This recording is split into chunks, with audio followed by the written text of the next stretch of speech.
and welcome back to the Awakening Philosophy Podcast. My name is Jed. Thank you for joining me once again. And today we are in the I've already said that part. We are in the Socrates and Jesus, a Dialogue in Heaven text because it is a banger. Oh my God, how many times do I have to tell you? It is a banger. My goodness, this text is good. Let's jump in.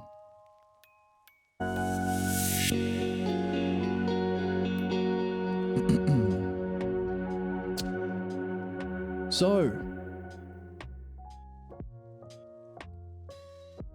last time we were breaking down what it means to be a believer, instead of not in terms of the relationship between the aspects of the logos or the aspects of reality. Now, we talk about the logos, the building blocks of understanding, but also the aspects of that light experience people can have. But it's not a separate thing.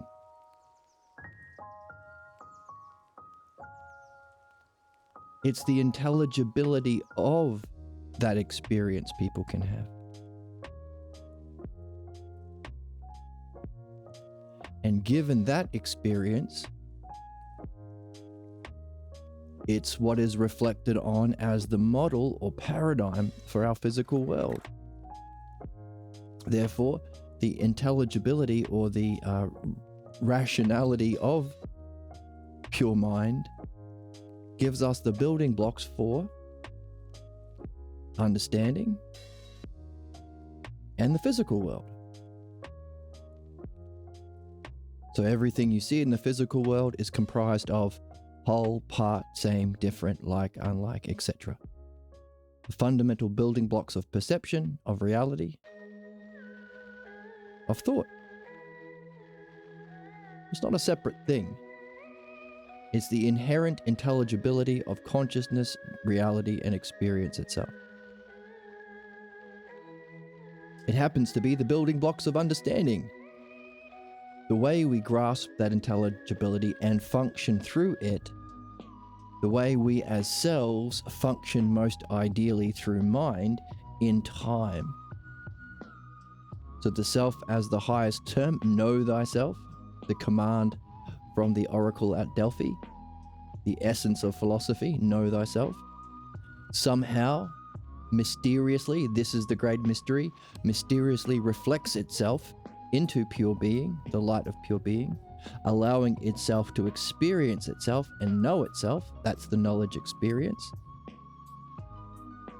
But also, that knowing intelligence reflects upon itself, uses itself as a model for the creation of reality. So when we understand the aspects of that pure light, we're also understanding the model upon which our physical world is based.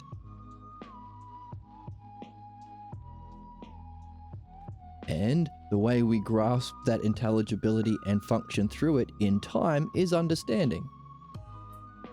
Its distorted shadow is belief. Therefore, you are distorted within yourself, you are in conflict with the intelligibility of reality as a believer, and you create conflict as a believer in the world. Whereas, the way self functions through the intelligibility of pure mind, pure light, in time, as an incarnated being, ideally, providentially and rationally, good heart, good head, care, understanding, and the care that you can give. A vet has to understand veterinary medicine to care for animals. So too, do you have to understand understanding to care for human souls or any intelligent being?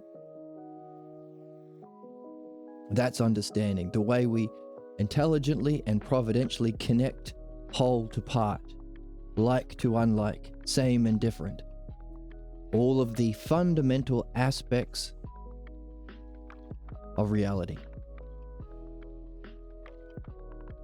the way we experience the fundamental rational aspects of reality all at once, out of time, that's the light experience.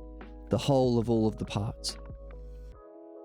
Perfectly like, but perfectly unlike anything else. Uniquely different, but you're experiencing yourself the same. Completely unlimited or infinite, but nothing outside of it, so it's completely self-contained or limited. Also, so those are the intelligible pairs, the self of pairs. We have the excellences. Excellence itself is one of them. Beauty itself. Justice itself. Again, not separate things. You can't really be beautiful if you're not just, can you? Ever met a beautiful girl and then realized she was a sociopath? Doesn't work, does it? Ever met a girl who was very just, loved understanding, and she glowed with a beauty that transcends all other beauties you've ever seen in the physical world? Justice, intelligibility, goodness, and beauty all connected. That's why you can have knowledge, because they're all connected as aspects or the logos of that pure light experience. Isn't that neat?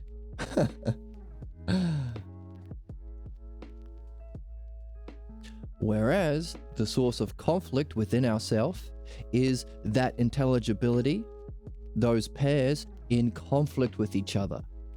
You're supposedly a whole, but you're actually a part because you're just a believer. You're not experiencing it as knowledge and you're not functioning through it as understanding. You are an image, an imitation, which is curious because self somehow has to reflect into creation. It can't create as an artist creates a painting because that's model and copy. That would require various things, a model, someone looking at the model, someone creating, the power to create. That's a manyness.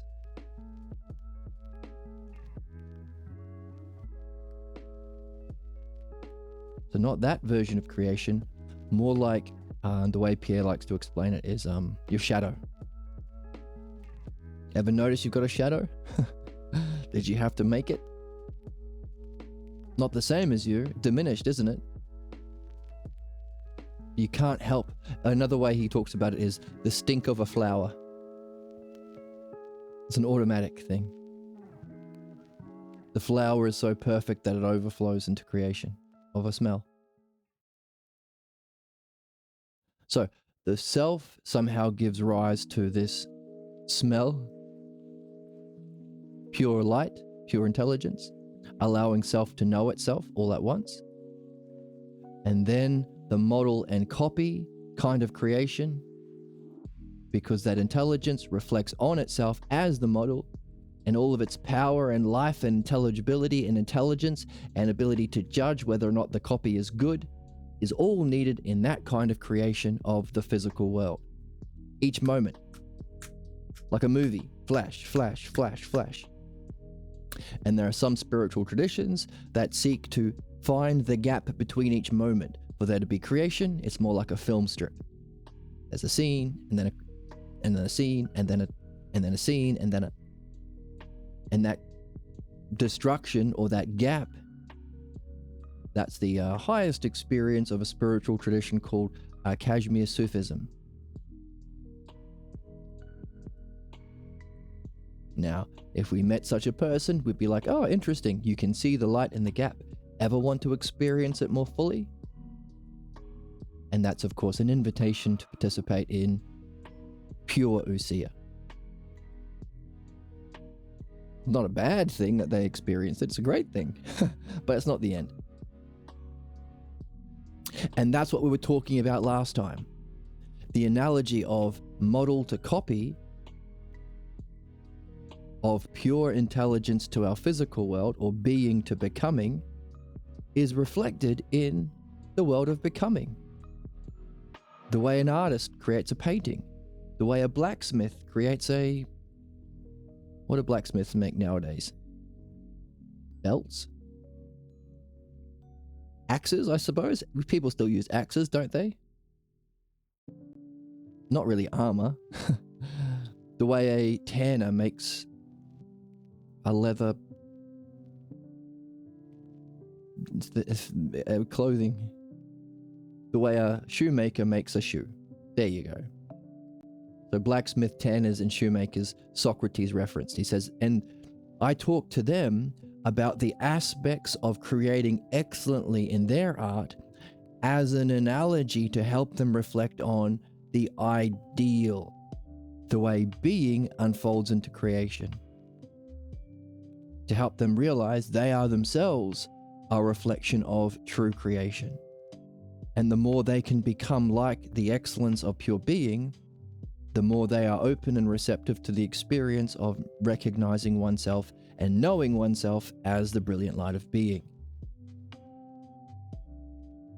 Or, as Socrates said last time, separating the soul from the body and not flying around and going on being a metaphysical tourist, they say, but going beyond the physical world, out of the body to know reality itself. To turn about upon your consciousness, go, oh my goodness, I am eternal.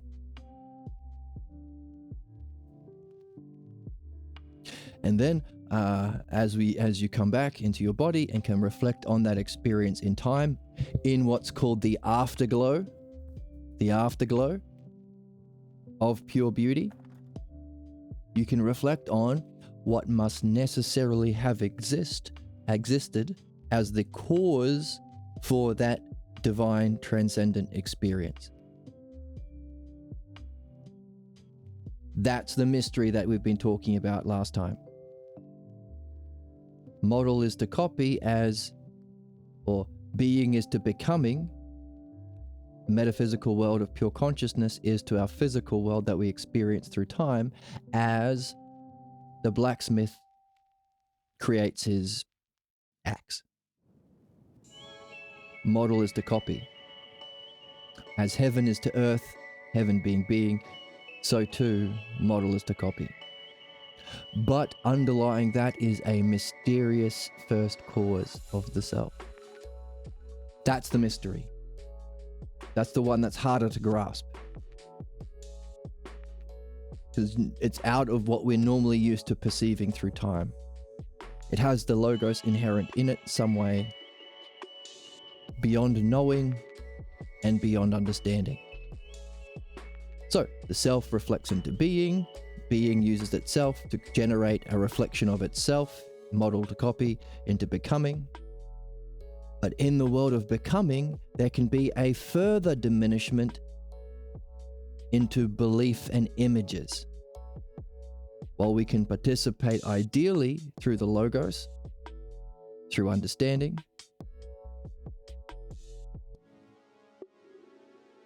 we can ourselves create a diminishment, beliefs and images. Not functioning ideally, whole to part, limit to unlimited, using the dialectic to help people traverse, as Socrates says, talk about the excellence of their art, to help them reflect on the ideal in the quest to know mind, which is what we're here for, but also to go beyond to know thyself. That's the destiny of all living beings, the destiny of man, or sentient beings, our purpose. Or, instead of going up, you could go down into a diminished reflection in conflict between the self-logos parts. Not a harmony that can give rise to beauty. So, again, you can have these self-pairs, whole, part, same, different, which you use for understanding. But also we have the excellences that are just a single served cheese slices. What a terrible analogy. Single served soups instead of soup for two, soup for one. Beauty itself doesn't have a pair. Excellence doesn't have a pair. Justice doesn't have a pair. It can have an opposite: ugliness, injustice, badness, mediocrity, the opposite of excellence.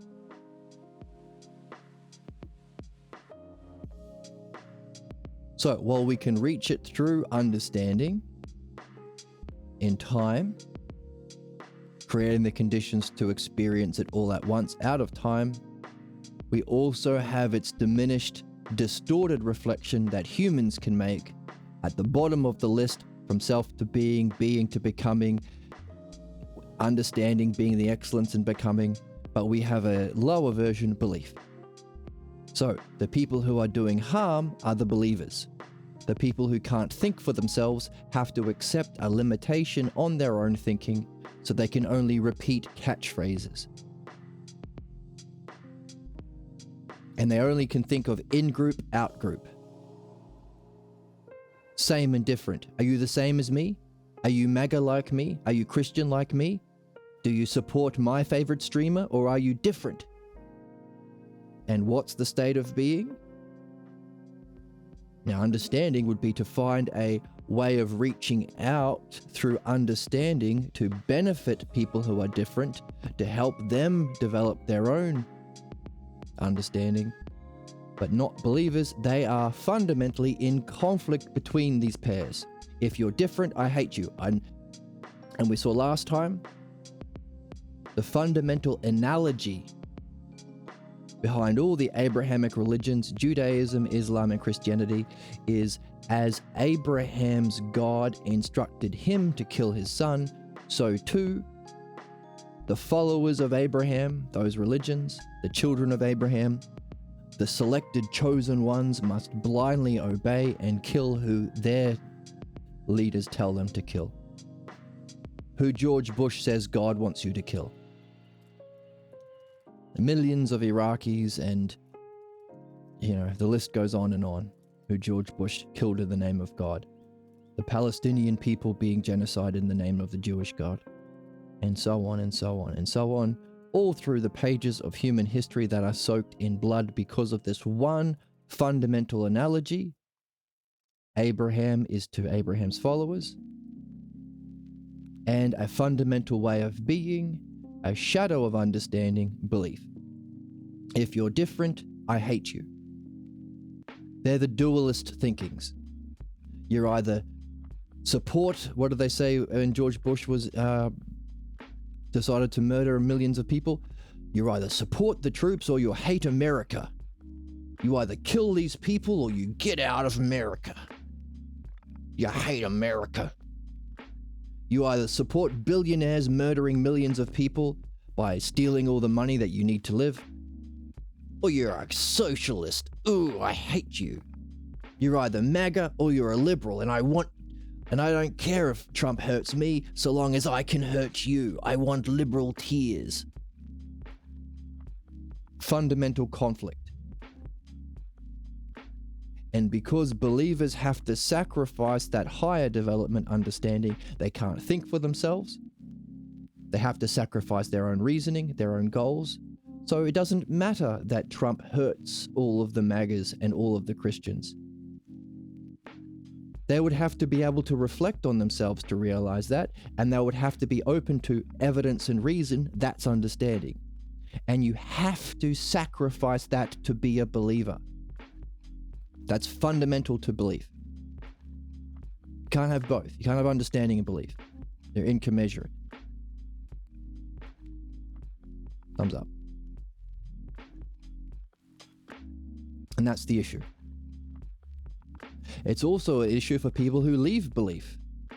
Because those who leave belief and do not pick up ousia, self-reflection, and the logos, the understanding way of relating through the logos, they retreat into a mass of differences.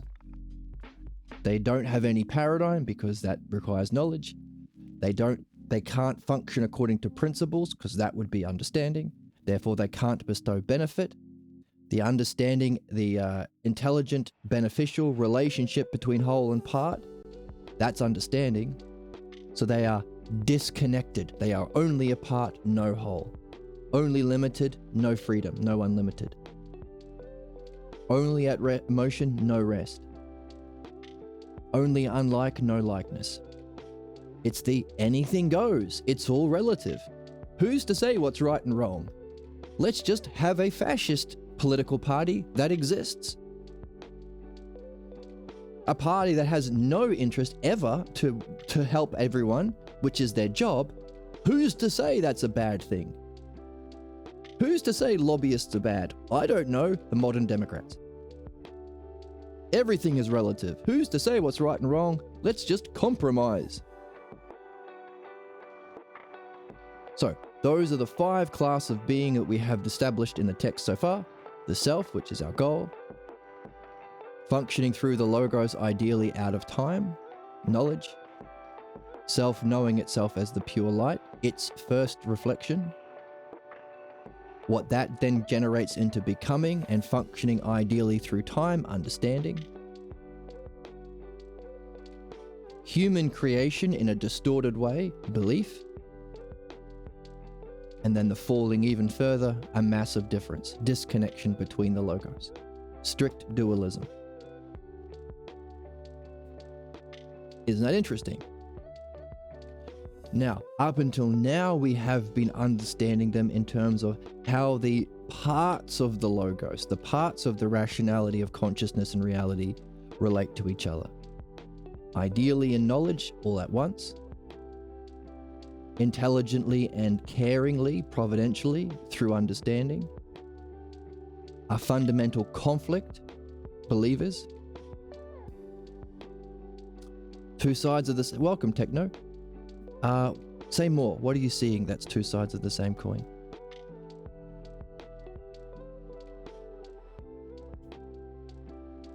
So the first state, the state of self, that's the mystery. Know thyself. If your system doesn't have know thyself, it's an empty system. It's not philosophy. It reflects somehow like... Oh, okay, that's okay. We're doing a summary now, so you've come in at the perfect time. So the self transcends all of existence, but somehow, in the same way that a flower gives rise to its smell without any effort, gives rise to the pure light of being that many people have had. In mushroom trips or near-death experiences or in traumatic events, in childbirth, different yogas, there are many ways people have experienced the pure light of being, and they recognize themselves as out of time, eternal. That is formally knowledge. Now, that's the logos. The logos is the inherent rationality of that experience. That then looks upon itself, that self-reflection. Its essence is ousia, that means it can turn about upon itself, uses itself as the model to create the physical world, and therefore we can function through the logos in time. That's understanding. Now we've been looking at the fact that understanding, so the self appears, the intelligibility of pure being, it's the whole. Now, you can recognize the aspects of being in its afterglow. After you experience it and you come back into the body, hopefully you have someone intelligent, thoughtful, also on the quest to know themselves in your life, and you can talk about it with them in the afterglow. Just like Socrates says, you can make this progress from the physical world through love, a desire for union with that which you consider beautiful.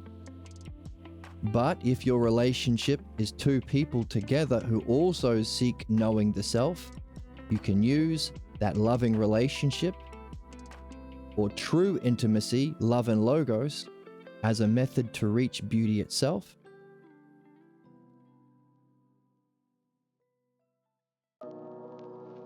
And as you progress through higher and higher levels of beauty, In that intimate experience, there is an afterglow. Not the intense experience, but the afterglow where you are still bathed in the afterglow of beauty after the intimate experience. Similarly, this culminates in the experience of knowledge because one of its aspects is it's purely beautiful. It's beauty itself. It's the model of all other beautiful things, including anything beautiful you create after that experience. Now that you know reality, now that you know where everything is headed, now you know the destiny of all beings, whatever you create will use this as a model. Unless, of course, you give up and accept mediocrity.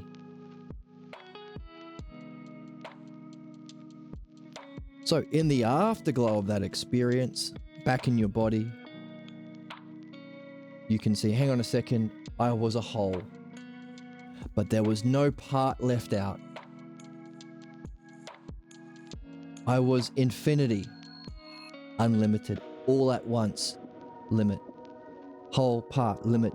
So that's where we get the building blocks of understanding, because everything you've seen is a whole of parts.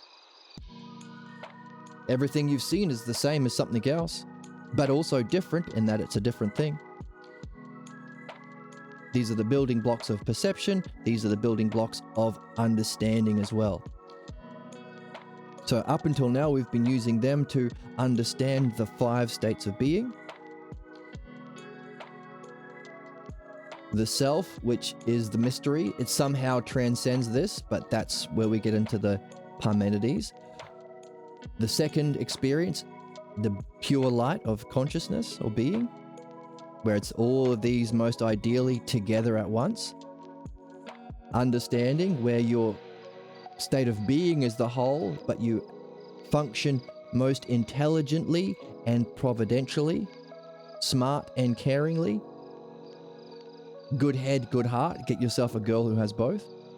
To the parts. You remain the same. You remain timeless. You remain at rest eternally while functioning in time, in motion. So it's the providential, intelligent connection between the two. That's the state of being of understanding. That's the third state. Self, knowledge, understanding. The fourth is that shadow, a distorted shadow into images and beliefs. Believers are fundamentally in conflict. You have to accept a limit to be a believer, and you limit your understanding.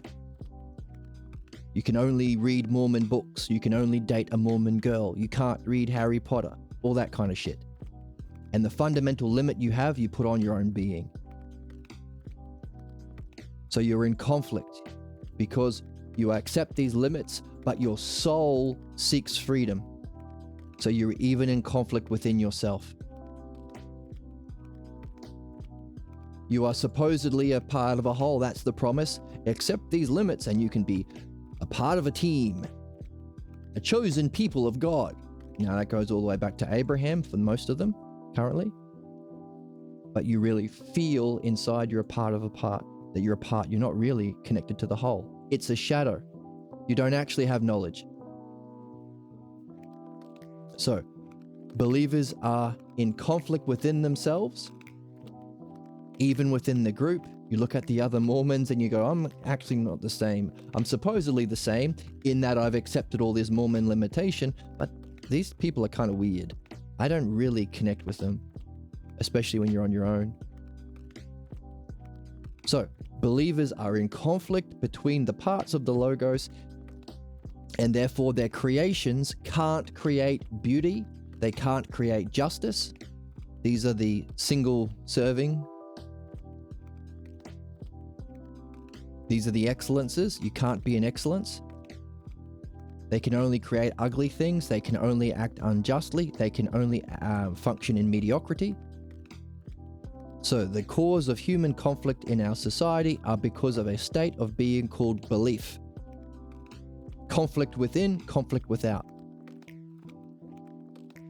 And the fundamental analogy is, as Abraham's God instructed him to kill his child, so too, believers can be instructed to murder non-believers.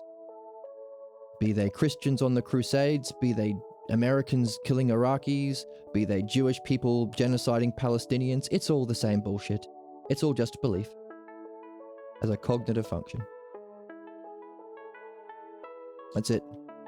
And because they can't experience knowledge, but the soul seeks knowledge, they seek the timeless, they seek the unlimited,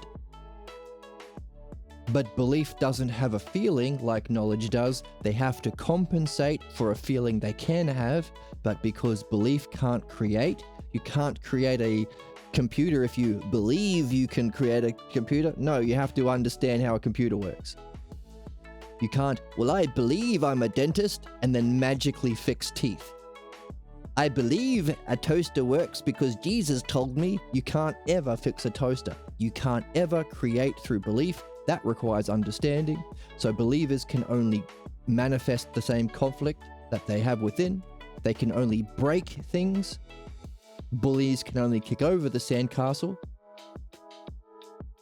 So they take the destruction of good things as a feeling to compensate for knowledge, sadism. Believers are sadistic in principle. That's why you see those people when they're about to play their role, they have that cheeky grin. I call it the Joker smile. I'm about to bully someone. I know it's wrong, but I like it, because that's as far as they get. They're imitating the same cruelty they suffered, be it Jews genociding people the way they were genocide, or be it bullies bullying others the way their parents bullied them. That's it. Imitation, the shadow of knowing. So that's the cause of all human conflict. A state of being called belief. And there are people who leave that without picking up what they had to sacrifice in their limit. They don't pick up understanding, which is the third, which is higher than the fourth. They instead retreat into a mass of difference with no paradigm. They don't pick up, they don't reclaim the logos or ousia or understanding. They just leave. That's a mass of difference, or strict dualists. What's the dual that's strictly disconnected? This, the logos, the intelligibility of reality and being and consciousness. Never the twain shall meet. They can only retreat to the apparent safety of making specifics. Well, I don't like fascism, but who's to say we shouldn't have a Republican Party that are openly fascist? I don't like it, but let's not be impolite. I don't like Jewish people saying they're the chosen ones and they get to murder people. But let's not be rude, and let's allow people to have their conflict false beliefs. Bullshit. That's the current state of the left. The Democrats, I think they're called libertarians because they're stupid, which is not the cause of suffering, but the underlying conditions that allow these believers to take over, because they are not demanding understanding. People in 5, strict dualists, disconnected, do not demand. No beauty, no justice in them, by the way. So 4 and 5 are the irrational, harmful ones. 3, 2, and 1 are the good ones. But what's behind the human being's desire to be a believer and to hate understanding is a fear. Even though this is so simple to explain, very few people will get on board with this, because we are taught from childhood to fear the logos, understanding, to fear our own mind and being. There are devils out there. Oh, don't experience higher states of being. They're Satan. Bullshit. And the self. We are taught to fear logos, understanding, mind, reality, and the self. Therefore, we say trapped as savages or cavemen or zombies. Only a limited amount of words, brains. Only a limited amount of functioning, eating brains. No development. So that's what we got from the text so far. But now we have a different way to understand these 5 classes of being. Not as the relationship between the parts of the logos, but the whole of the structure of the logos, or the intelligible nature of reality and mind, inherent in the self, the dialectic. The very thing Socrates has been using the whole conversation. So while believers debate because they love fighting, philonikos is the word Socrates used. Philos meaning love. Philosophia means love of wisdom. Wisdom is 2 and 3 together, knowing and understanding. Not philosophia, philosophy, philonikos, lover of drama. All of the slop you see on YouTube, all of the modern philosophers that do not do philosophy, they follow Aristotle. Aristotle rejects philosophy and claims to speak for philosophy, but he rejects being. So that's modern philosophy. 99% of videos on philosophy that you will see, or 99.9% of university courses on philosophy, are not philosophy, they are Aristotelian. Not philosophy, but philodoxia, love of opinions, Kant's opinions, Hegel's opinions, Nietzsche's opinions. Who gives a fuck what these jerks think? No one, except for people who love opinions. What can you do with opinions? Not understanding, not knowledge, not knowing the self, so not philosophy. Socrates calls it philonikos, love of fighting, debates. What do philosophers do on YouTube? Debate each other. How many human problems has it solved? Big fat 0. How many fascists have they put an end to? Big fat nothing. Why do people hate philosophy? Because it's not fucking solving any problems. No one seems to be learning or growing or addressing actual problems. No one's actually learning or growing or solving problems. Thank you to the wonderful people at Some More News on YouTube. That's a decent YouTube channel if you want to watch one. And that's what we've been seeing in the text.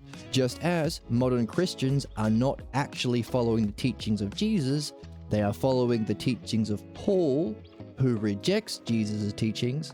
So they are Pauline Jews, not Christians.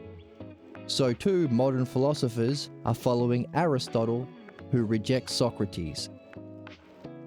They are philodoxias, lover of opinions, and philonikos, lover of debates.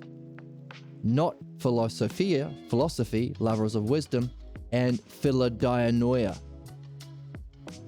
lovers of understanding or dialectic. That's what we are. That's the new way of being. Philodianoia, love of understanding. But the new category we have is others to others. Another way of understanding the class of being of a believer is you are always other than the others. You are other than the actual human beings who are recognize their spiritual development is within, not being a member of a group by abandoning your own self, but the development of understanding, seeing for yourself, separating from your body to know reality timelessly, in the afterglow of that experience, reflecting on the intelligibility. Can you understand it? And it's all at once in the experience, but in the afterglow, you can break it down and realize, oh, it was reality. It was beauty. It was justice. I was the whole of all the parts. Limit, unlimit, motion, arrest, etc. Now, in the text, Socrates have been saying, hey, even though people like Thomas say that the cause of human problems is sexual expression, that's bollocks, because in a loving relationship, love and logos, there are three people in that relationship. There's you, there's your beloved, and there's the model that you are both seeking together. Otherwise, you'll just try and make your partner like your pathologos model in belief. You'll try and force your bullshit beliefs from childhood, what your mummy and daddy looked like when they were unjust and sadistic, sacrificing you as Abraham sacrificed his child. Why? Because believers can't create, they can only break. But they appear justified. I have a right to crush my kid the way I was crushed. Every human being has that. Every human being has that. Say it 3 times for everyone in the back. Every human being has that. It's not a blame game. No one's saying your parents are the worst parents. Every parent does it to their kid. It's part of being human. Our job is to recognize that and address it maturely, which means recognizing that in a truly loving relationship, you are both seeking love of understanding, to know reality, and to go beyond that in the afterglow to know the self. You. The most immediate and yet the most transcendent. The most personal and yet the most profound. That's the mystery. So, just as in good sex, there is an intensely beautiful experience shared by both, but there is also the afterglow. So too, as your loving relationship reaches that peak of beauty itself, which is that second state of being, reality, bliss, so too in the afterglow of it, you can apply understanding to it. That's wisdom. And then you can also reflect on what must have been its cause. That's the transcendence of even wisdom to know the self. What Socrates calls philophronesis. Both the reflection on the experience to get wisdom requires understanding, and the reflection in that afterglow with your beloved to know what's beyond it also requires understanding. Therefore, philodianoia, the love of understanding, transcends philosophy. That's what we're doing here. Philodianoia. Pretty neat, huh?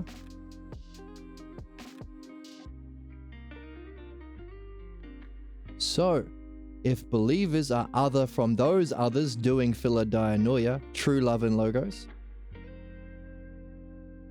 they're also other from the others in their group. You look over at those other crazy Mormons and you go, I'm not really like those weirdos. That guy is Christian but hates gay people. That guy doesn't. That guy has this weird sexist idea of Christianity. You're all different. Even if you're the same in that you have to accept limits. But also, so you're other from these others, you're other from other others in your group, you're also other from yourself. Because you know you have betrayed yourself to become a part of a group based on limiting your own understanding and development. While your soul seeks freedom and knowing and to know the self, true purity, clarity, and freedom, true authenticity, you have to sacrifice that so you're also other from an other within.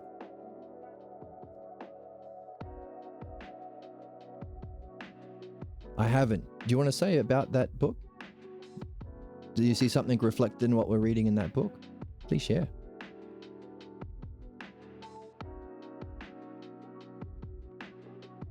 So, just as we've looked at the parts of the logos to identify the states of being, all at once in knowledge, providential and intelligently connected one to the other in understanding, conflict of believer, strict disconnection of strict dualists, a mass of nonsense.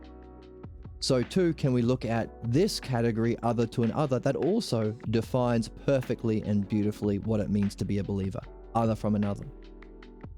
Which would mean we can fill out the rest of the analogy. That would mean if that's a category of the dialectic that we can recognize in Socrates' thinking, this one would be other to self. Can we look at strict dualists, a mass of difference, never connected to the whole, never have a paradigm, the modern Democrats, never insisting on truth? Otherwise, why the fuck would they let MAGA exist? Why would we let Republicans exist, fascists exist? That's fucking stupid. If you had a paradigm, just like a doctor who has a paradigm of medicine would not let someone who doesn't care for his patients exist as a surgeon. Straight away, they would lose their license. No pilots would ever let pilots exist that want to crash the plane. It only exists in religion and politics. So, would you say they are other from the self? They are always other from the self? Other from their true self up here? Other from themselves? Because there's not even they're not even connected within. Some Democrats do insider trading, Nancy Pelosi. Some are just wolves in sheep's clothing. Like that guy who wears a hoodie but supports genocide and is just a Republican. Some are against genocide, some aren't. That's fucking weird.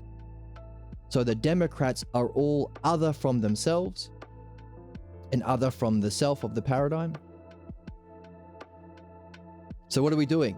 We recognize this, but our job is to fill out the rest of the analogy. Everything we've learned about being a mass of difference, can we explain that in this, other to self? Equally so, there are two more categories of the dialectic. Can we see understanding as self to other? We saw it as a providential connection from whole to parts. Would self to other explain it?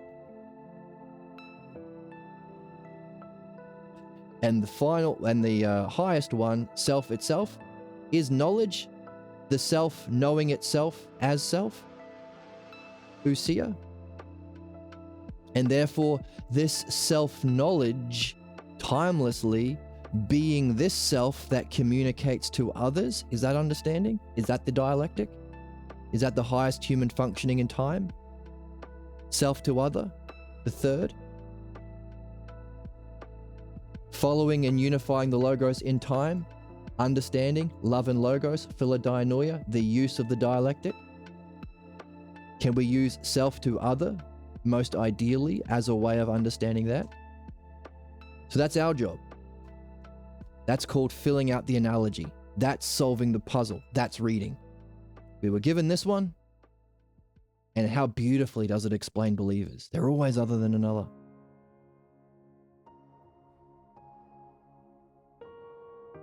Can we use self to other to explain understanding, self to self, and then, again, giving rise to a mystery? If this state of self that gives rise to everything that follows is from the self, in self, and going through this developmental process to return through self, we are just speeding up the process. That's our job. Learning and benefiting as we go.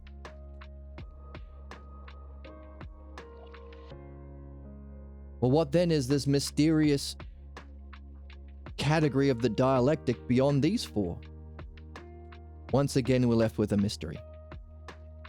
While we can understand all that's intelligible, knowledge, understanding, belief, and a mass of difference, strict dualists, anything goes. Who's to say what's right and wrong? Let's just be polite and allow religions to abuse children forever and murder people forever and follow this sickness of Abraham forever. the root cause behind all of the Abrahamic religions, Christianity, Islam, and Judaism. Because who's to say? Stupid. So here we have a line. These are the harmful and the irrational. And this is where we are as human beings. Our job on this channel is to share what's needed to cross this line. That's our evolutionary movement. That requires love and logos. That's philodianoia. And to do that, you can play this game. You can take what we've learnt from the book. It makes sense since I've had an interest in biblical scholarship. Well, you'll love this book.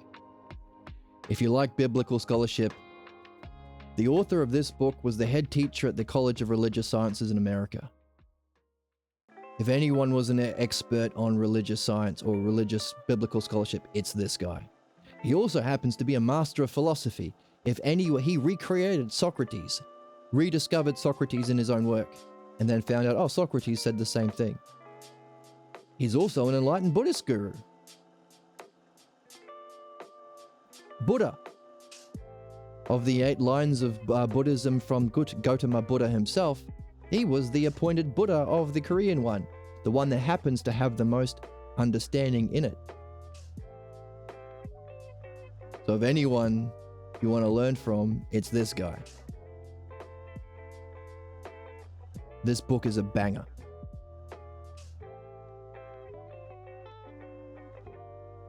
It's a conversation between Socrates, someone who himself personifies understanding, and Jesus, who is a personification of belief.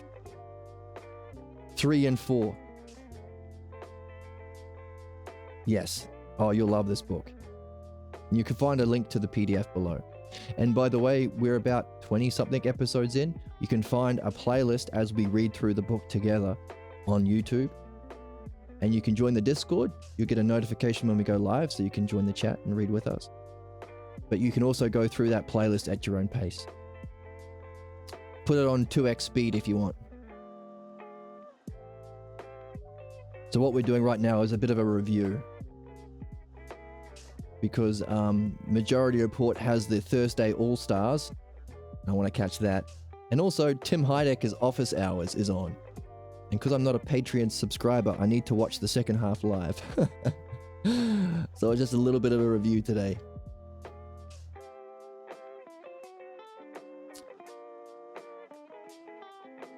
But yeah, you can check it out on, go through the playlist at your own speed. There's a link to the YouTube below.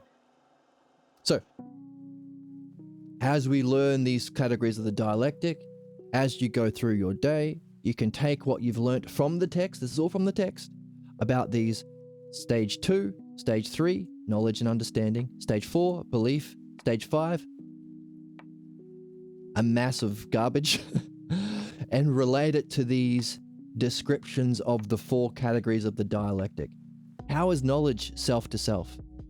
How is understanding self to others? Now we've been given this one. He showed us all the ways believers are other than others, other from these others who are going through development, other from each other. You're different from the other crazy Mormons or crazy Scientologists. You're a Thetan level 8 and they're Thetan level 6, 14, 84. You're other than each other, but also other than yourself, because you're betraying yourself to accept limits to your development. So he gives us this one. And by the way, he's showing us what it means to be a teacher. He's showing us how, once you've gone through this and mastered this, he encourages you to turn around. Even once you've reached the self, you've done your work, it's ended. Prajna, if you want to use a fancy term. You've gone through understanding, you've mastered this. Turn around and use it artfully to help others along the way. Please, you don't have to. But Socrates says, if somebody helped you along, please keep the Dharma going, keep the teaching going.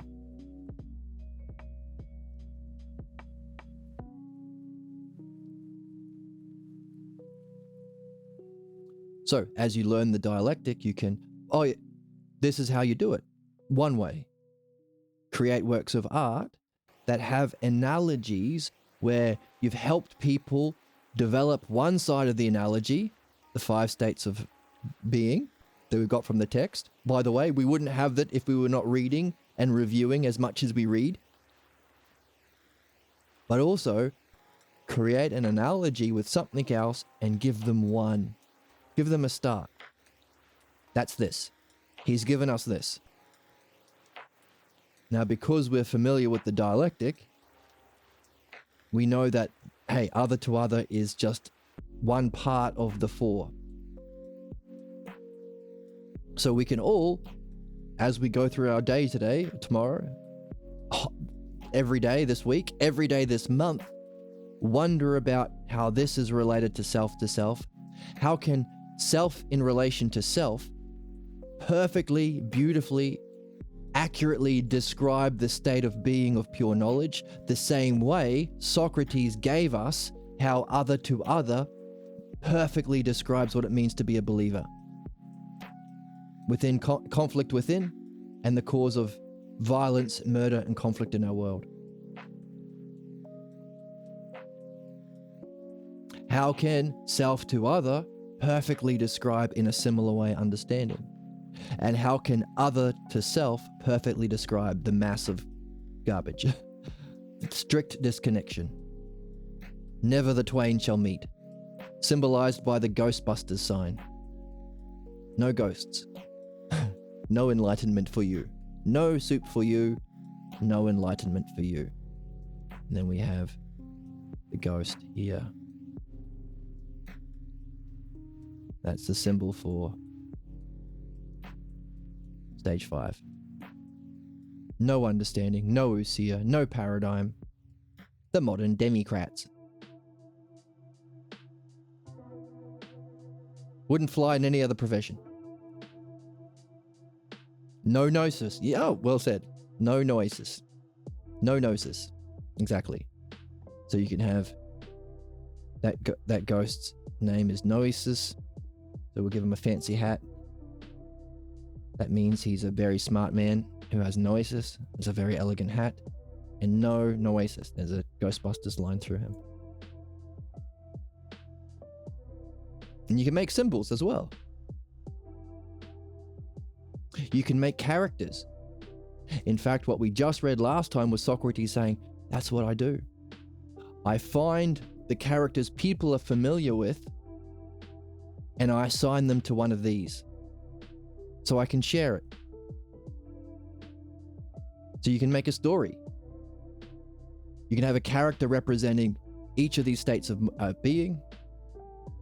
Spider-Man, Wonder Woman, or maybe Thanos and Doctor Doom, because these are the negative ones, the ones that cause harm in our world.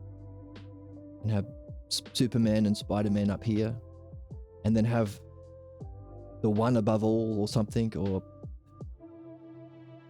the highest, Superman Prime.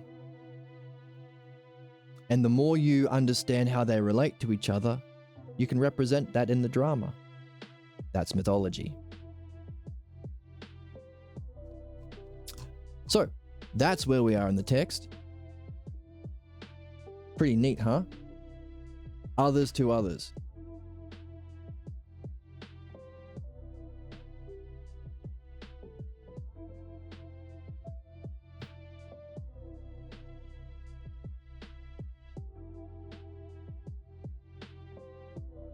Let's go through that, what we read.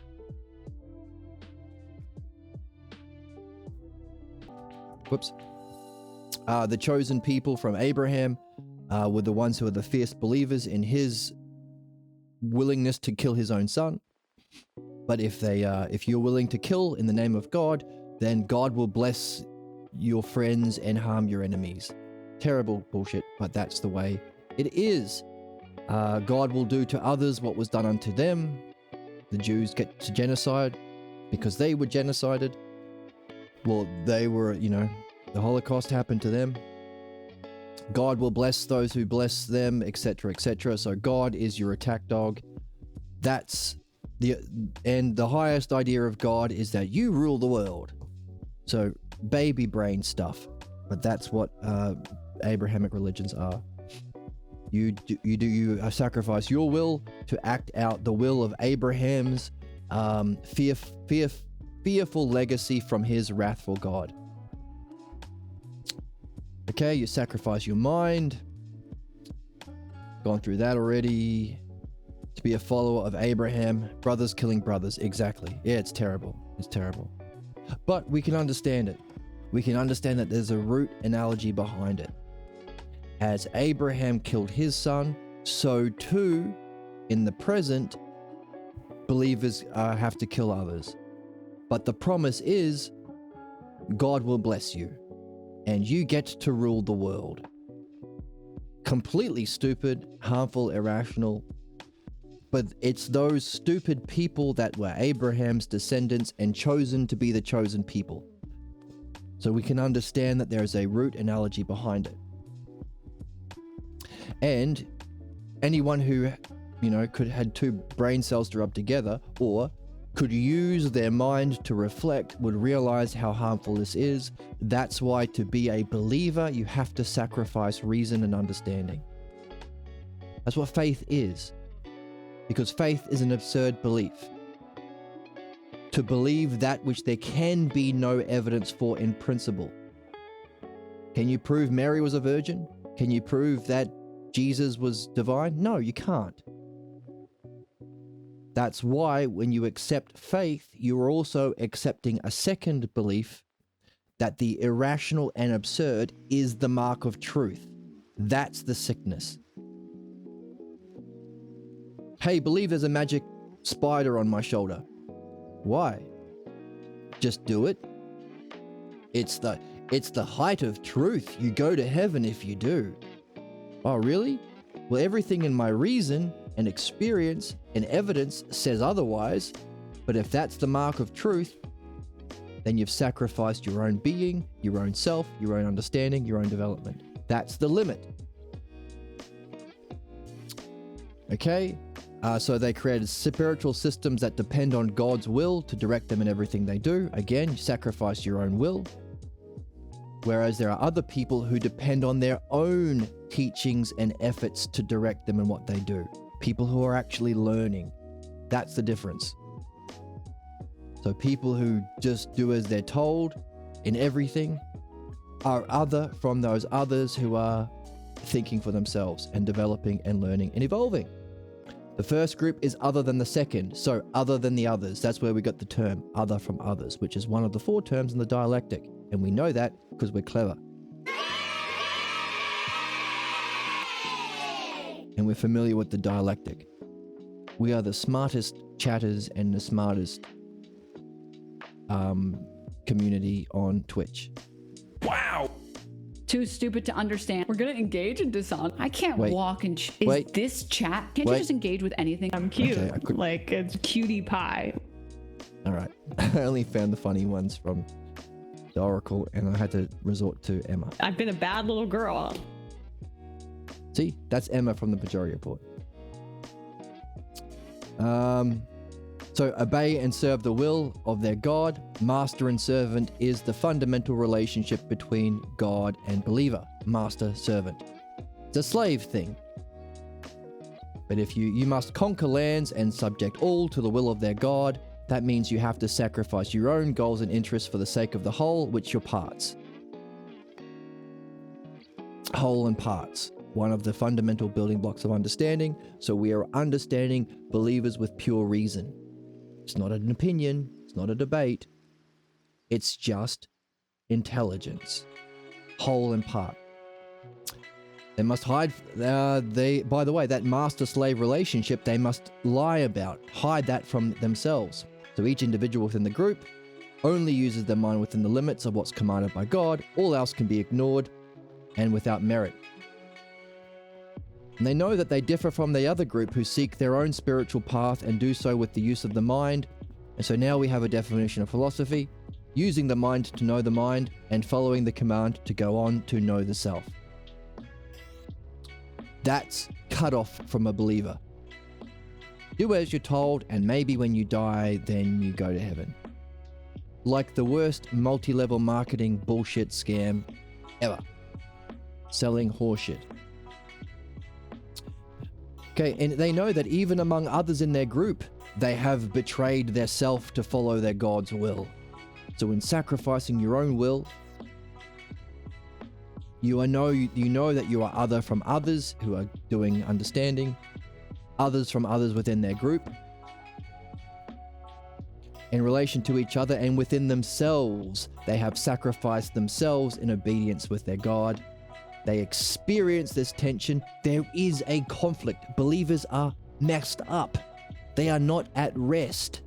They are in conflict. There is a tension because they are like themselves and like each other, but on the other hand, they are unlike the members of the other system, and they suffer that loss while keeping it from one another.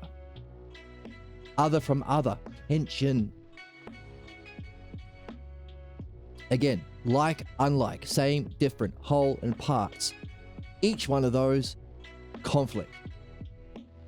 And these are the self pairs, the building blocks of understanding. And in the afterglow of the brilliant light of being experience, you can reflect on each of these terms of rationality. There are 6 that we have so far. Whole, part, same, different, like, unlike, unlimited, limit, time, timeless, and in time, rest and motion. And then, of course, you have those single terms: beauty, justice, excellence.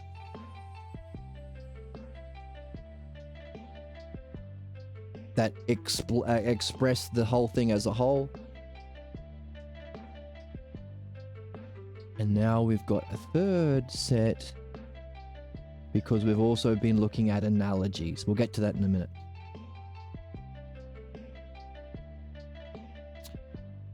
So they can have a partial logos. You can still be Abrahamic and have everyday goals, so long as you don't watch Harry Potter or you wear your magic Mormon underpants, so long as you're consistent within the limits of their God, the demands of their God.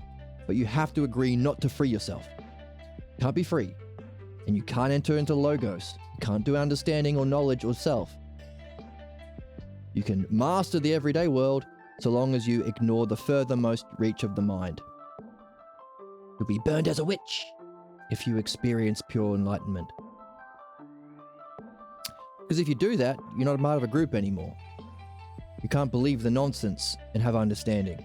You can't believe the nonsense and recognize yourself as the eternal consciousness. But you love being a Mormon. It's my whole way of being. I date other Mormons. I go on Mormon picnics. I live in a Mormon community, or whatever it is. I spend all my money on Scientology. I want to be a Thetan level 84. Or I want to be a Jew. My family were Jews. We're the chosen people. I don't want to be Goyim. It's all the same horseshit.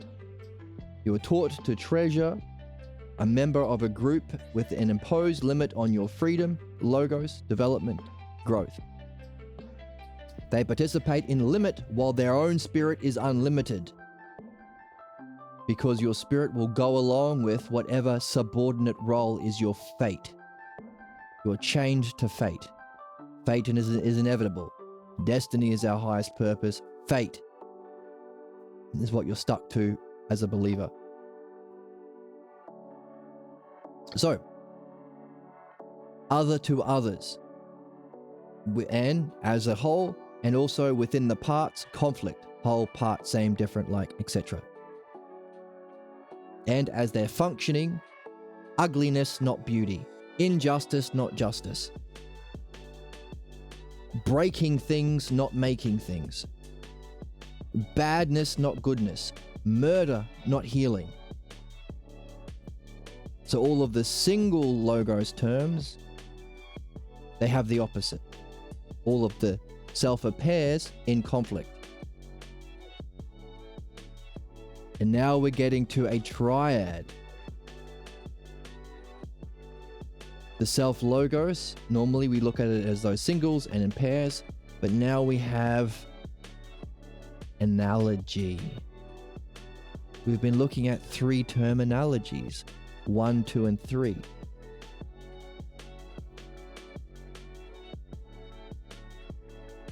the third category of the Logos. By the way, all three categories are hidden in the Phaedo. And if you're going to see them there, you can only see them there if you read the Balboa translation. That's the only accurate translation that there is in existence.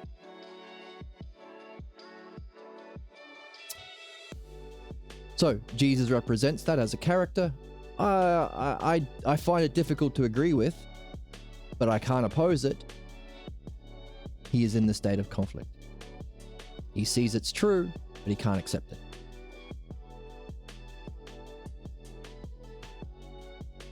Ever talked to a believer before? Tried to use evidence and reason? What happens when they get to that state where they find something that they can't oppose with reason and evidence, but they can't agree with it?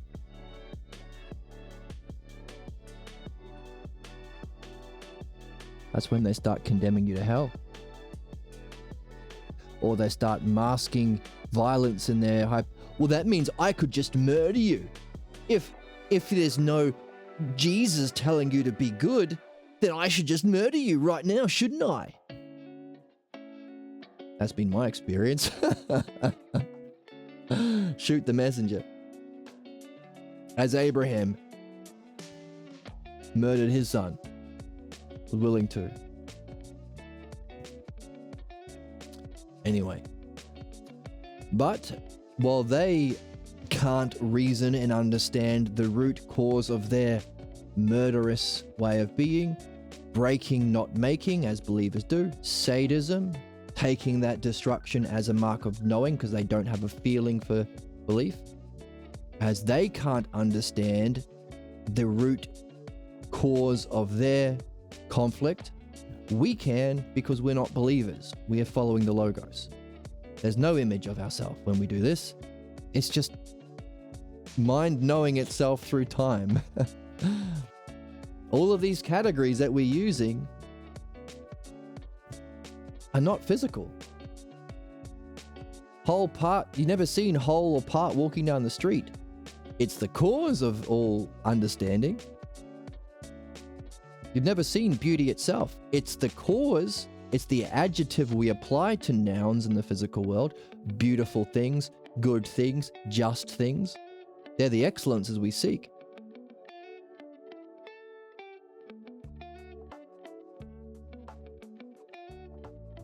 Just as other to other is the building block of understanding. Pure reason. Not an opinion, it's not a debate, just understanding. But here we get analogy.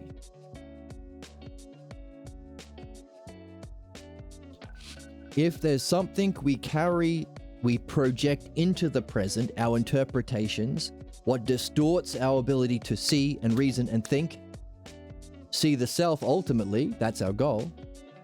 And it's all self, so that's the joke of the mystery. It was the self the whole time. And mind is open to know itself at all times. So knowledge is open to those receptive to it. And understanding is just, you're born wanting to understand. You have to accept the limit from childhood. Then what's the cause of projection? Analogy. Our present is like the past. And for Abrahamics, our way of being comes from a model that we have.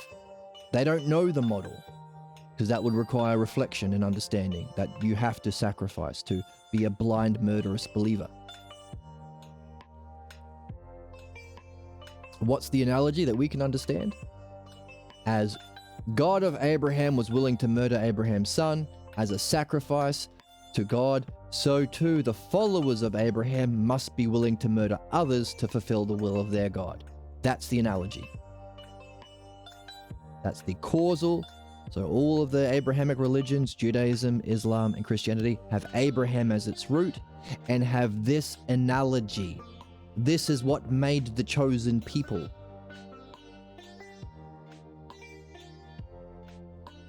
That's the model of what it means to be a chosen one. To murder people God says to. You can't make things as a belief, but you can break things. We can add that as one identifies with an image, by the way, they're not just say, well, I like Christianity as a hypothesis. That's what we do when we read. We create questions and we create hypotheses. You don't pick one favorite one. You carry a whole sack of hypotheses in your if sack and you see what pans out as you continue to read. Christians don't do that. I've already made up my mind. It's Jesus. Always Jesus. They don't say, well, I like this as a hypothesis, as a likely hypothesis, an if statement, but also I'm going to carry some Muslim hypotheses and some Buddhist and some Taoist and some Kashmir Sufism and some Hindu. No, I am a Christian. I am a Mormon. I am a Muslim. I am a Jew. I am a Scientologist. I am a Protestant. I am an Anglican. I identify with it. That's stupid. I am a 2 + 2 = 5. No, that's a hypothesis.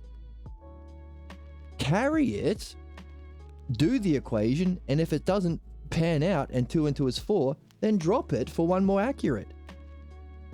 It's a stupid way of being. Savage, caveman, belief, caveman roots. As one identifies with, by the way, all human beings have a self-image from childhood. That's our mask. In midwifery, we recognize it as the cause of problems. As one identifies with one's self-image, these followers of Abraham act according to that image, so they have a fixed way of being that limits and blocks their spiritual development. So while we're learning about what it means to be an Abrahamic believer, an image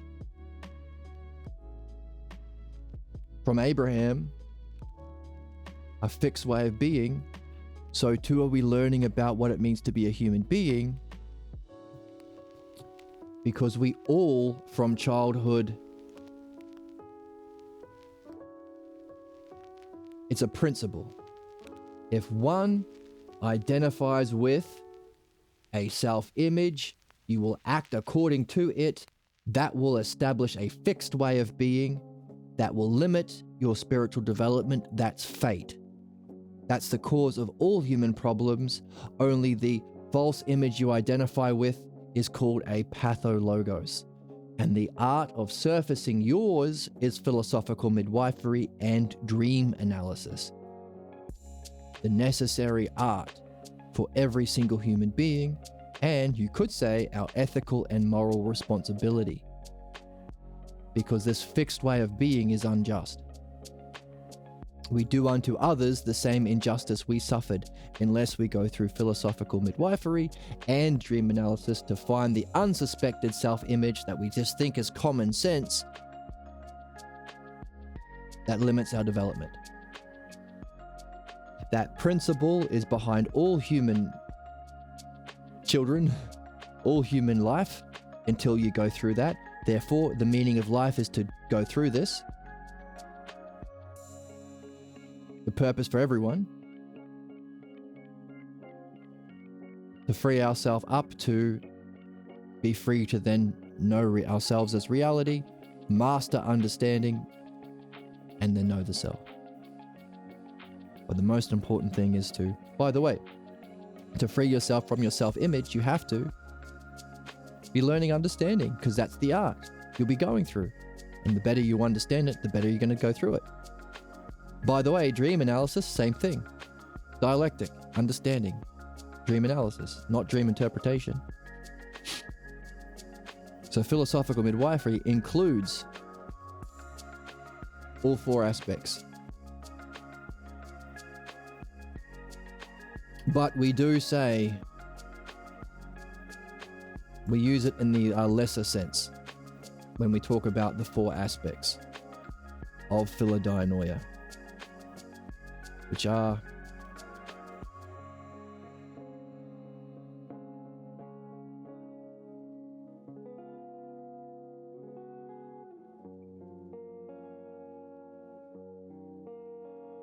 the dialectic applied to what's true, philosophy, what's false, freeing ourselves from our false image of self. So philosophy is understanding the truth about self and reality. Freeing ourselves from the false images and beliefs is midwifery. Dream analysis helps in both, but again, you have to apply the dialectic to get there, to understand it. And as we said today, sharing it through stories is mythology. Those are the 4 aspects to philodainoia. So what? Well, so in midwifery, we free ourselves from our self-image that blocks our development, freeing us to do philosophy, which is the other part of the game. So not only are we understanding Abrahamics, Jews, Christians, Muslims, identifying with a self-image, murderous Abraham, that they act according to, creating a fixed way of being that limits their development. So too are we learning about ourselves. And we can ask the question, is our human pathologos not the cause? The cause would be this analogy that we carry from Abraham, but could it be the conditions for humans to accept such a terrible way of being? That's a question.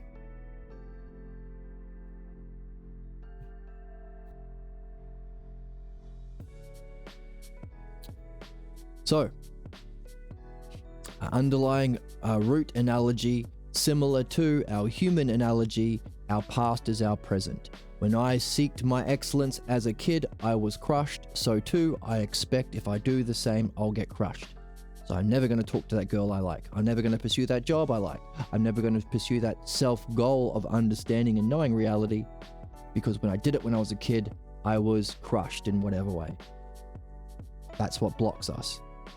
And the image we derive from that is our mask that molds our identity, just as Abrahamics identify with Judaism. I am a Jew, I am a Muslim, I am a Christian, so too I am a this. We all have that. Okay?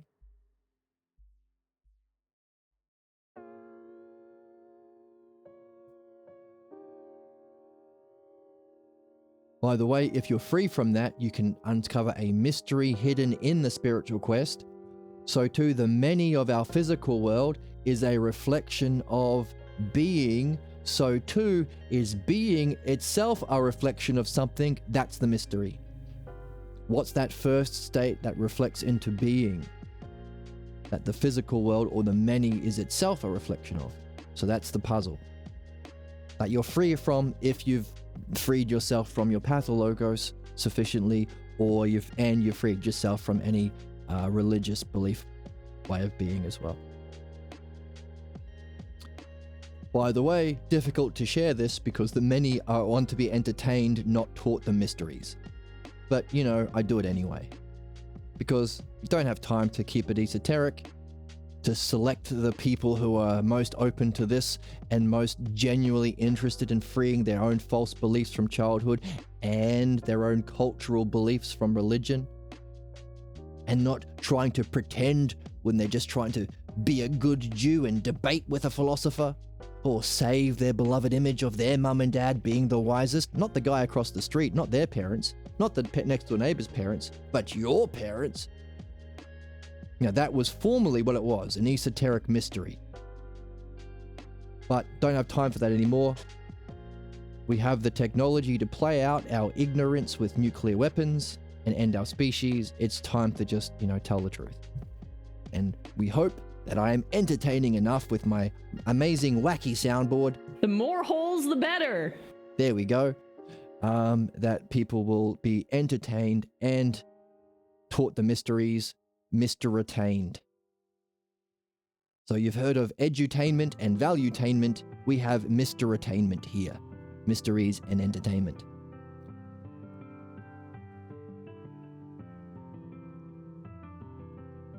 Subscribe to my Patreon. I don't have a Patreon. That was a dumb reference. But you can donate to the channel if you want. Yeah. And if I have not quite at the level of being Twitch affiliate yet either. So yes, maybe I'm not entertaining enough, but I'm working on it. They don't, the many want to be entertained. They don't seek to understand these sacred things, which is always a mystery to me, because how cool is it to just have pure reasoning? You can apply that to anyone, anywhere, at any part of time or history or dimension. It's much more interesting than stupid beliefs. Well, I think that Jesus is this and that, and I think that we're playing out the end times of the devil, and oh God. Don't you realize everyone has dumb opinions? How much more fun is it to just think with pure understanding? You can apply it to things. You can understand MAGA. Now that we have this, we understand the root of human blocks. We can apply it to Abraham's. We can find the root analogy of Abrahamics, because everyone has that root analogy that causes their projection. Hey, if you're projecting shit into your present, where's it from? Not in the present. Can't be from the future. It'll keep you on a train tracks to a guaranteed future. That's your fate. It must be from your past. And if you're projecting it onto the present, you must think the past is the greater and the present is the lesser. An analogy. Every human being has a false analogy from an origin scene, from which we get our self-image and so forth. Isn't that neat that you can understand all human problems in just this simple analogy? And analogy itself? In other words, we are a slave to analogy if we don't learn it, but if you understand analogies, you can be free to use analogies artfully, rather than being imposed this bullshit Abraham analogy, or whatever your parents did when your origin scene, and be a slave to analogies. Just learn. It's just an analogy, it's fun.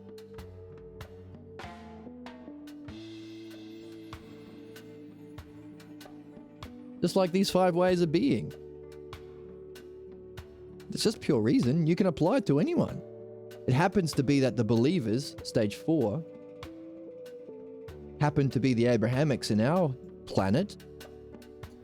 But there could be a new religion based on belief. Or a new species developing their own. Or an equivalent in a different dimension. That's the fun. It applies to everyone. The fun applies to everyone. There you go. Where's the joy? Where's the whimsy? Where's the childlike wonder, dude? Back to the book. So, the many don't, they want to be undertained, understanding and entertained, Mr. So you either stand in awe of what you hear or you ignore them. Trying my best, guys. Socrates says, by the way, I try and relate to people using the arts they're interested in. Tanners, smiths, shoemakers. They have principles that underline their skills. I try and relate that analogically, lesser to greater, to the principles of philosophy. My philosophy starts with the fundamental principle, as heaven is to earth, as model is to copy. So whatever your modeled copy is, smiths, tanners, shoemakers, so too are you yourself copying the model of creation itself. You are yourself participating in the most divine creation. So long as you recognize that you are yourself a lesser of the greater in your specific skill. So from their own work, I mold images of excellence.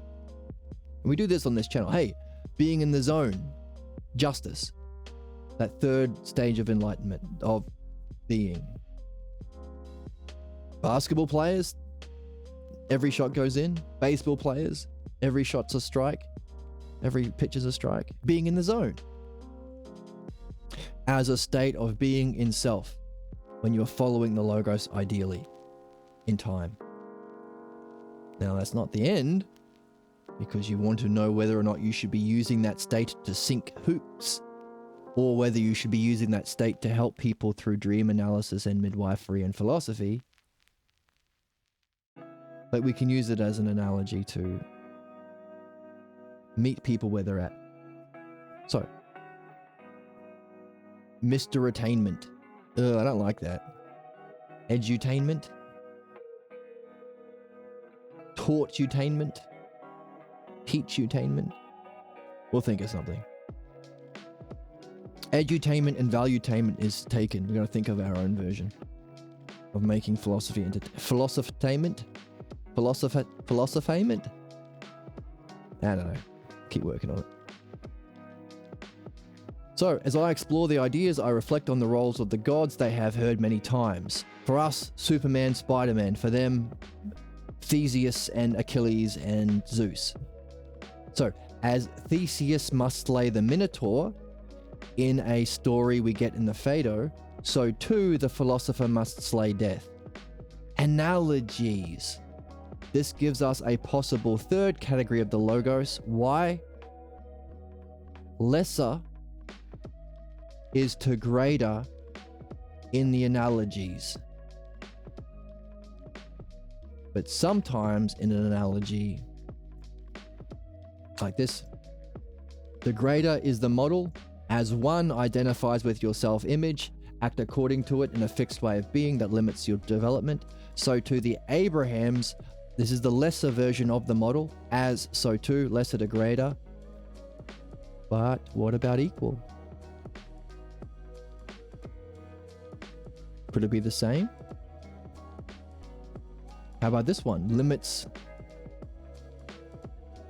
Is that identical? In both? Lesser, greater, equal. Ooh. Maybe that's a third term necessary for analogies. A is to B is to C. The mean analogies we've been looking at. As Diotima is to Socrates, so too Socrates is to us.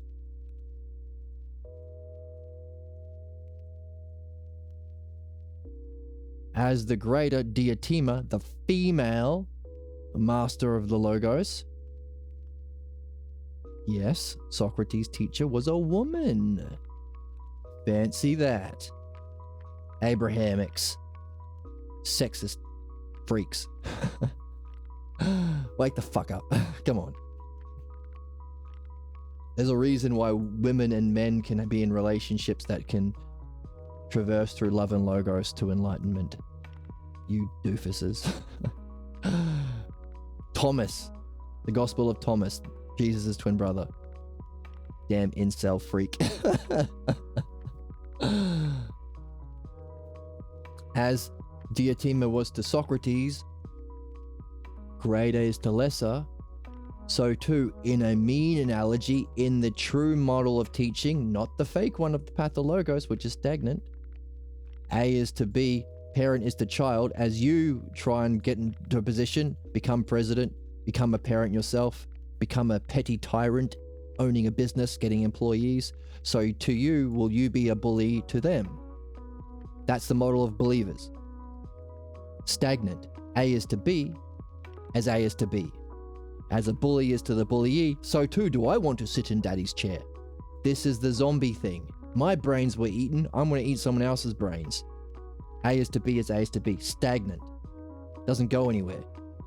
It's the fundamental mathematical or analogical expression of human problems. A is to B as A is to B. Believers. Just as the true model, the true mathematical representation of learning is as A is to B, so too B is to C. That's a mean analogy. As Diotima taught Socrates, so too can Socrates turn around and teach us. As we are being taught by this book, so too can we understand the principles of analogy the principles of the Logos so that we can write our own books with incomplete analogies for people to fill in the next steps so they can not just believe you, but play the game and develop their own understanding so you can be an author as fantastic and wonderful as Pierre Grimes is, as Socrates is, as Diotima was to Socrates. Guru to student, as you as the new guru is to your student. That's the model of the Dharma, or spiritual teaching, or the true model of learning. But what's interesting is Diotima is the greater to Socrates the lesser. But then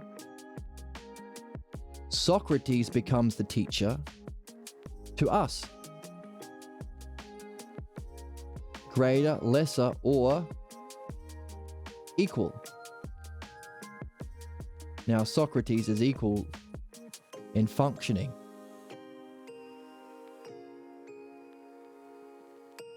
And if we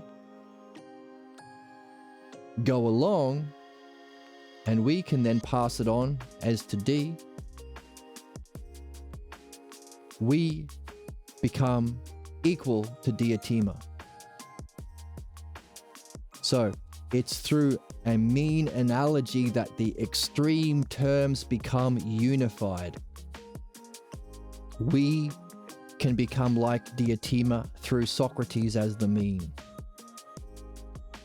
which has to mirror something. If this is the highest expression of learning, how can we apply self? Self through what? The Logos?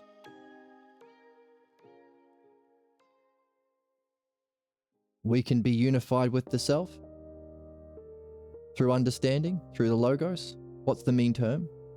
If everything is in self, from self, and returning to self, how do we return? Well, that's analogy. So what about self allows for self to be self-something, allows the self-Logos that we can master as selves plus the Logos, we become self-Logos. So maybe the self-Logos or the Logos is inherent in self, that it has its expression in knowledge all at once, in time, through understanding, and we can master both to return to the self. So we return through the self-Logos by mastering the self-Logos to become like the self-Logos. So the self into being, into becoming, and in the level of becoming, we can master the self-Logos. So the fundamental principles of mean analogies: greater is to lesser, but if you go through the self-Logos, you can have yourself become like or the same, greater, lesser, equal. So we've got a third category of self-Logos terms. Necessary for where we are in the text. He's playing with analogies. So far we've been talking about the categories, which is self to self, self to other. The categories of the self-Logos. So let's just make a new thing here. Oh, here we go. Analogy plus anagogic equals allegory. This is our, as Theseus slays the Minotaur, so too the philosopher slays death. But seeing as we're playing with analogies, we might as well say selfers, or self-Logos terms. So far we have the categories: self to self, self to other, other to other, other to self, or definition, demonstration, division, and conclusion. And that conclusion has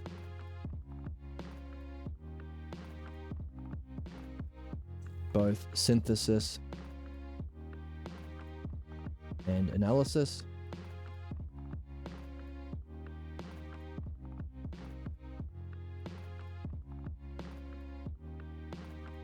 We have the excellences, or the singles.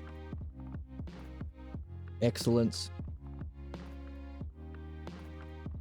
beauty, justice. You fill out the rest.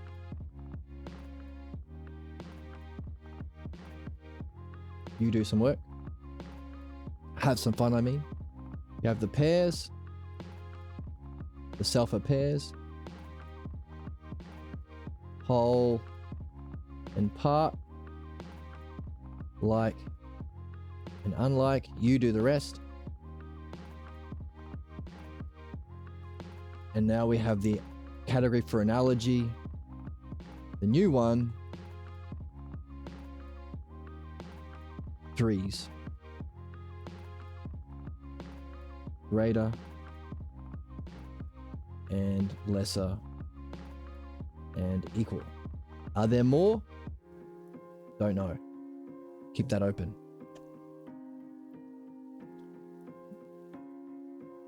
We are populating our tool belt just as a tanner or a blacksmith or a, what's the other guy?